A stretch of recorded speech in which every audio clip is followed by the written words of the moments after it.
Et bonjour à tous les amis, c'est Percedal et on se retrouve aujourd'hui pour une nouvelle vidéo et une vidéo débrief de la 30e journée de championnat de national où le FC Sochaux-Montbéliard se déplaçait sur la pelouse de Dijon FCO. Un gros match les amis, un match à l'allure de finale. C'est le match qu'on attendait tous potentiellement où le titre allait se jouer puisque c'est le premier contre le deuxième, Dijon contre Sochaux. C'est un match qui s'annonçait très tendu par rapport au passif entre les deux équipes. Il y avait une certaine rivalité entre nos deux clubs. Donc vraiment, c'est un match qui se promettait énormément de choses parce qu'il y avait beaucoup d'enjeux. Le titre, tout simplement, à la fin de ce match. Si Dijon gagnait, il faisait le break face à Sochaux et potentiellement, on n'arriverait plus à les rattraper jusqu'à la fin de la saison. Mais en plus, Sochaux, s'il gagnait, on les rattrapait, on arrivait à égalité et à la différence de but parce que c'est nous, normalement, je crois qu'on a marqué le plus de buts pour l'instant en championnat et on a le moins encaissé. On repassait premier et on était à égalité avec Dijon, mais voilà, ça annonçait énormément de choses, un match très tendu où il allait vraiment se passer beaucoup de choses, des actions extraordinaires, vraiment, j'avais énormément d'attentes sur ce match.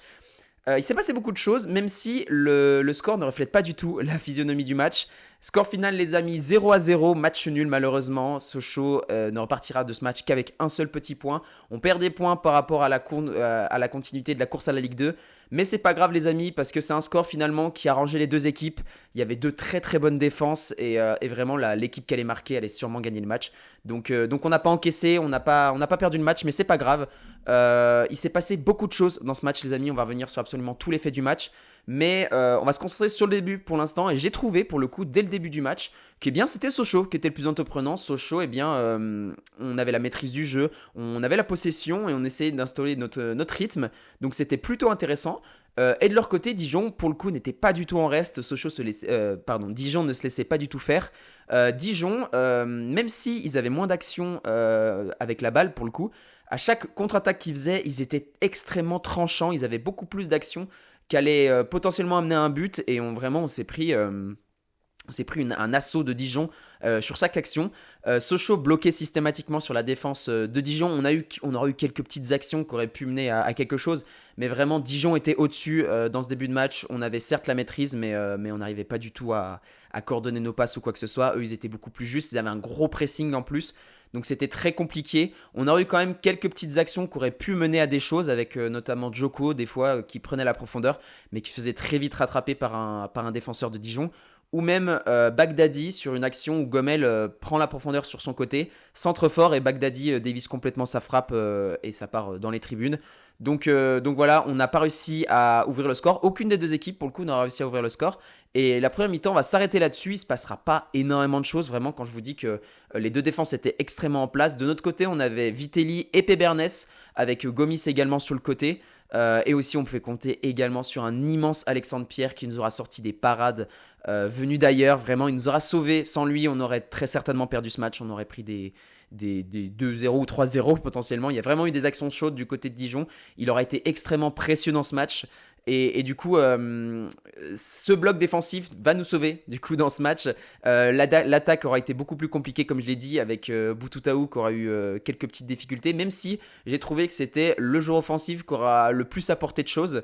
Mais voilà, ça a été compliqué. Gomel aura pas réussi à faire de différence et Djoko aussi dans cette première période et qui va du coup s'arrêter là sur ce score de 0-0. Pour la deuxième période, il va vraiment falloir essayer de se projeter beaucoup plus vers l'avant, essayer d'avoir un pressing beaucoup plus intensif parce qu'on était un petit peu passif sur ce coup-là et essayer de moins se faire bousculer surtout par Dijon.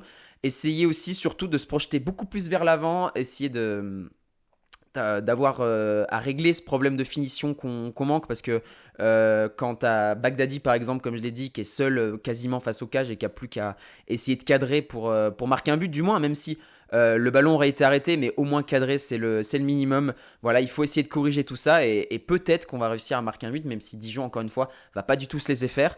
Et à la reprise de la deuxième période, énorme surprise, j'ai trouvé que la tendance avait changé, les rôles sont complètement inversés. C'était Dijon cette fois-ci qui était dans la maîtrise, qui essayait d'instaurer son jeu. Et pour le coup, Sochaux a complètement pris l'ascendant. C'était Sochaux qui a mené cette deuxième période. Et on a eu des actions très rapides avec Gomel par exemple qui aurait pu marquer un but directement à la reprise de la deuxième période. Donc vraiment, on était moins dans la maîtrise et on se projetait beaucoup plus vers l'avant. C'était beaucoup plus intéressant cette période-là en tant que supporter socialien. C'était vraiment agréable à regarder. même s'il n'y a pas eu de but. On aurait eu des actions, on en aurait eu beaucoup même, pour essayer d'aller marquer un but. Dijon avait beaucoup moins d'actions quand même offensives qu'en première période. Et ils avaient une défense qui se laissait un peu plus prendre en profondeur ou sur les ailes même. Donc il y avait vraiment un coup à jouer, il y avait vraiment matière à essayer d'aller chercher un but. Mais malheureusement les amis, comme je l'ai dit, le score c'est un match nul. Donc il ne s'est rien passé en termes de but.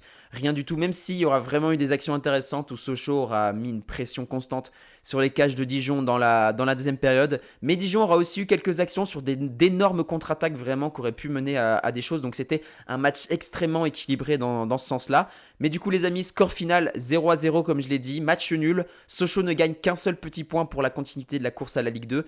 C'est dommage, on perd encore 2 points de plus par rapport à ce qu'on aurait pu gagner à la base sur ce match. Et ça fait déjà 3 matchs d'affilée que Sochaux ne remporte pas, avec Versailles la défaite et puis les matchs nuls consécutifs là avec Dijon et Fleury, pardon, j'avais oublié. Donc on aurait pu prendre 9 points et on n'en a pris que 2 sur ces matchs, donc c'est très très compliqué. Mais on peut se rassurer en disant que nos concurrents directs aussi ont eu aussi beaucoup de difficultés parce que le classement n'a pas énormément changé vraiment par rapport à toutes les rencontres. Et on va revenir sur le classement parce qu'il s'est passé quelques petites choses. Mais voilà, pour l'instant rien n'est joué. On n'est même pas encore sûr et certain, je veux dire, d'être en Ligue 2 la saison prochaine. Il y a encore 4 matchs à jouer qui vont être vraiment, vraiment capitaux parce qu'on a 5 points de plus sur le troisième, mais on peut se faire rattraper si on enchaîne défaite, et puis, ou même que des matchs nuls parce que ça peut arriver. Ça fait un peu peur, mais on va y arriver, je pense. Et du coup, les amis, au niveau du classement, il s'est passé pas mal de choses. Pour le coup, forcément, Dijon ont eu un match nul, c'est logique, on jouait contre eux. Ils ont toujours 3 points de plus que nous au classement, ils sont toujours premiers. Sochaux, du coup, forcément, est toujours deuxième. Et on a toujours, comme je l'ai dit, 5 points de plus sur le troisième. Ça n'aura pas changé puisque Rouen a fait un match nul. Et également, Rouen ne sont plus troisième. Rouen sont passés quatrième. Il y a un petit club qui est passé entre nous et eux. C'est Fleury 91 qui passe à la troisième place, à égalité avec Rouen. Donc théoriquement, on a toujours 5 points de plus sur le troisième. Donc on peut dire globalement qu'il ne s'est rien passé de grave suite à ce match. Ça n'aura rien changé. Bon, une victoire évidemment nous aurait mis extrêmement bien. En faisant le break face à Rouen et du coup Fleury, on aurait eu 7 points, quelque chose comme ça, je crois. Donc vraiment, voilà, c'est pas très grave. Le match nul, c'est vraiment, comme je l'ai dit, c'était une situation qui arrangeait les deux équipes pour le coup, parce que Rouen faisait un match nul. Ok, Fleury a gagné son match, évidemment, mais ils sont repassés que à la troisième place. On a toujours 5 points, ça fait toujours une défaite acceptable, on va dire, et un match nul, même si on va espérer, bien sûr, que des victoires jusqu'à la fin de la saison. Mais du coup, ça fait que les 4 derniers matchs vont être hyper intéressants, les amis, puisque à partir de maintenant, c'est réellement la dernière ligne droite. Chaque victoire va nous rapprocher un peu plus de la Ligue 2. Il nous faut au minimum 2 victoires et un match nul. Si possible, 3 victoires de sûr pour être sûr et certain au dernier match de juste avoir du plaisir de se dire on va être en Ligue 2 la saison prochaine et d'avoir une défaite possible dans le dernier match. Ou même, encore une fois, tout peut jouer, hein, vraiment, on peut gagner 2 matchs et que nos concurrents directs ont des défaites, et du coup ça fait le break et on est en Ligue 2, vous voyez. Donc vraiment, tout va encore se jouer dans les prochains matchs, ça va vraiment être capital. On va jouer 3 fois à domicile, donc grosse bonne nouvelle pour nous, il n'y a que Châteauroux, je crois qu'on va jouer chez eux. Sinon, prochain match, les amis, on va jouer contre Bourg-en-Bresse, qu'on va jouer à domicile du coup. Ça va être un match hyper intéressant, je pense, parce qu'il va se passer beaucoup de choses. Et surtout, Bourg-en-Bresse sont dans une situation entre guillemets un peu similaire par rapport à la nôtre. Eux aussi ont absolument besoin de points, mais pour une toute autre raison. Comme je l'ai dit et je le répète tout le temps, Sochaux, évidemment, vous le savez, on est à la course à la Ligue 2. Chaque point est vital pour la montée, pour retrouver l'élite. Et du côté de Bourg-en-Bresse, eux c'est complètement différent. Ils sont 3e en partant de la fin, à quelques points du coup de la relégation. Donc vraiment eux, chaque point est réellement vital pour ne serait-ce que jouer encore en national la saison prochaine. Donc vraiment ils vont essayer d'avoir la victoire. Ça va être compliqué, je pense. Même si sur le papier on est censé être meilleur qu'eux, on est censé être beaucoup plus en confiance et sur une meilleure dynamique. Mais attention, ne pas se faire surprendre. On s'est fait surprendre par exemple face à Versailles, même s'ils sont pas si loin de nous, ils sont dans le top 6. Donc encore une fois, c'était un match piégeux pour le coup. Mais voilà, faut pas se faire avoir, faut faire attention. Et puis on va tout donner pour pousser l'équipe et essayer d'aller chercher la montée la saison prochaine. On s'en rapproche de plus en plus en tout cas. Comme je l'ai dit, il reste que 4 matchs avec du coup 3 x 4, 12 points disponibles au maximum. Il y a vraiment matière à essayer de choper la première place ou même il y a matière à descendre. Mais ça, on espère que ça n'arrivera pas évidemment. Et je pense que le dernier match à Bonal va être extraordinaire et j'ai vraiment hâte d'aller le voir. Du coup les amis, c'est la fin de cette vidéo, j'espère que vous l'aurez apprécié. Si c'est le cas, n'hésitez pas à laisser un like et un commentaire. N'hésitez pas non plus, je sais pas si vous l'avez remarqué, je pense que vous avez dû le voir. Je me suis acheté un nouveau micro, n'hésitez pas à me dire la qualité du son parce que je trouvais qu'elle était vraiment pas au niveau sur ces dernières vidéos. Dites-moi ce que vous en pensez. Et sur ce, moi j'ai plus qu'à vous dire, on se retrouve pour une prochaine vidéo. C'était Persodal, ciao.